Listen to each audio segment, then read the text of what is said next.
Every pastor knows the pressure of the spotlight. When you step on stage, the lights hit, and suddenly it feels like every word, every pause, every gesture is under review. And then it comes my favorite, the comments after the service ends. Hey, Pastor, that sermon was a little longer than normal, right? Or that transition felt a little awkward. Or one of my personal favorites, have you ever thought about wearing a different shirt? I mean, it's not funny, is it? It's actually pretty heavy because the spotlight pressure is real. And then here's the real danger, right? When we live under that spotlight pressure long enough, it's easy to begin to believe, accidentally, that we are the main event. And this isn't just a preaching issue, it's a leadership pressure, really. I mean, pastors live with this constant awareness that people are watching. They're watching how we lead staff meetings, how we handle conflict, even how we parent in public. Man, I could tell you so many stories of how I got that wrong, and people were not afraid to tell me. That awareness, it creates an incredible pressure. And if we're not careful, that pressure really can distort our purpose. Instead of pointing people to Jesus, we can point people back to ourselves, usually unintentionally, but the pressure, well, that's what it causes us to do. So, how do you escape that trap? What do you do with that pressure? How do we, kind of like John the Baptist said, how do we increase, how do we help Jesus increase while we decrease?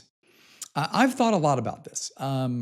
There's a lot. There's a lot of things that kind of can help this happen, and I don't even think it matters how big your church is. This pressure of the spotlight is just on you as a pastor for so many reasons. Just quickly, I mean, you are expected to be closer to God, even though you know you're not. You're like everybody else. You have the same faults, the same brokenness, but you're seen as better than in a way. And it's unfortunate because it isn't true, but people do see you that way, and it puts a pressure on you. Eyes are always on you. I mean, listen, when I was a lead pastor at Woodstock City, I felt like I couldn't go anywhere in the county without people at the restaurant, at the park, on the roads, knowing who I was and seeing me. Our church was, and we were a very large church, but I would even go on vacation and people would be there and say, "Hey, Gavin." And I thought, I can't even play on the beach without someone, with my kids. I can't play with my kids without someone watching me and evaluating and judging. I mean, it's quite a pressure. Let me give you 3 shifts that I thought about a lot when I was leading at Woodstock City, when I was a lead pastor for those 13 years. And now I help other pastors. I mean, it's my job. I coach pastors now. How I help them think about this pressure. So 3 things, right? Here's the first one. And this is a little cheesy, but go with me for a minute. You have to remember that you are a conduit. You're not the current. This is an electricity conversation, okay? But electricity doesn't come from you. You're the wire that's carrying the power. And if you forget that, that spotlight will, pun intended, burn you up.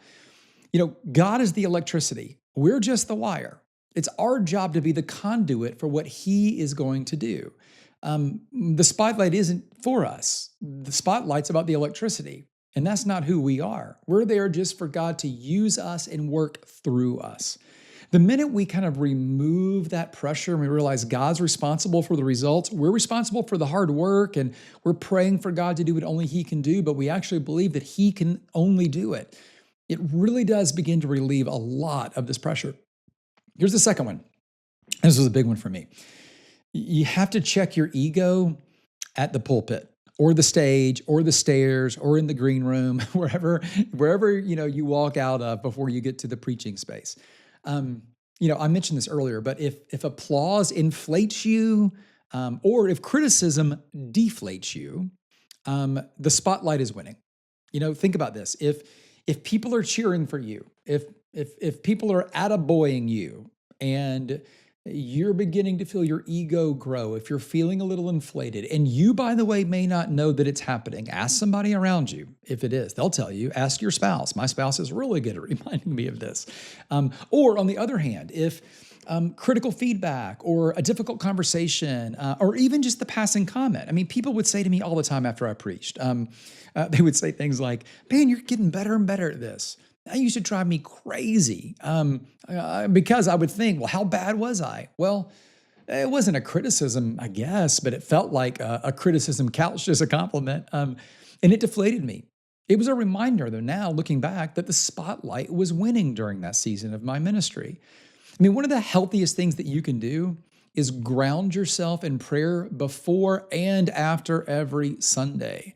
And in that prayer, you just remind yourself of your real role on Sunday. If this is a bigger struggle for you, I would encourage you every single service, not every Sunday, but every service on Sunday, before you step foot on the platform, and then as you're stepping off before you interact with any congregants, just ask God to prepare your heart to do your role in that moment. And then here's the third thing. You need to become really good at deflecting the glory and absorbing the grace. When someone says great message, say thank you, but in your heart, thank God for that. And where it can come from, right? And when criticism comes, like it's going to happen, just absorb the grace. Let it kind of refine you, learn from it, but it doesn't have to define you. I mean, God does the most amazing things between our words and people's hearts. So when someone criticizes you, I'm not saying that you should absorb it all, but take what you can take from it. But know that it doesn't define you. Learn from it, but don't allow it to change how you feel about your calling or about who you are or the work you're putting in. Let me just give you a very quick story. I work with lots and lots and lots of pastors, right? And I have worked with pastors, several actually, who have admitted to me, that they can't sleep on Sunday nights. And it isn't because of what they preached, but it was because of the feedback and the conversations they were having after the services. Like that feedback loop can be crushing, right? And so over time, some of these pastors, what they really begin to realize is that the spotlight had become the scorecard in a way. Like Sunday afternoons became the most stressful time of the week. When people who do this, when pastors can reframe their role as that phrase, a little cheesy, but as the conduit, not the current, right?